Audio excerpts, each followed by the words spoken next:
बातमी पुण्यातनंच. पुण्याच्या चाकण शिक्रापूर रस्त्यावर भीषण अपघात झाल्याची बातमी आहे. एका कंटेनरनं 20 ते 25 वाहनांना धडक दिली आहे. या अपघातात 2 महिला तर एक मुलगी गंभीर जखमी आहे. एक जण किरकोळ जखमी झालाय. दरम्यान कंटेनर चालकाला स्थानिक नागरिकांनी बेदम चोप दिलाय. चालकाची प्रकृती देखील चिंताजनक असून त्याच्यावर ससून रुग्णालयामध्ये उपचार केले जात आहेत.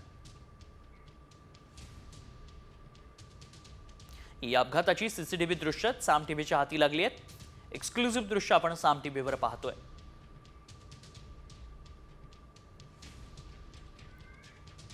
त्यानंतर या चालकाला बेदम चोप नागरिकांनी दिलाय.